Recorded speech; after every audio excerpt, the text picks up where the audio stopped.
فرمایا یہ قرآن مجید ایمان والوں کے لیے ہدایت کا ذریعہ ہے اور شفا ہے۔ قرآن مجید نہ صرف اندرونی بیماریوں کی شفا ہے جیسے حسد، کبر، بغض، طمع، حرص اور اس قسم کی جتنی بھی دل کی بیماریاں ہیں ان سب کا علاج ہے، بلکہ یہ جسمانی بیماریوں کا بھی علاج ہے، اور قرآن مجید کی آیات میں شفا ہے، اور اس کی آیات کا دم کرنے سے مریض اچھے ہو جاتے ہیں۔ فرمایا یہ اللہ پاک نے قرآن مجید میں خاص خوبی رکھی ہے۔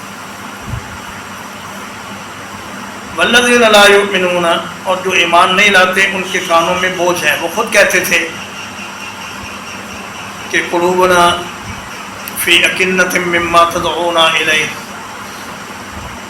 وفی آذاننا وقر، کہ ہمارے دل بھاری پردوں میں ہیں اور ہمارے کانوں میں بوجھ ہیں، ہم آپ کی بات سننے سے قاصر ہیں۔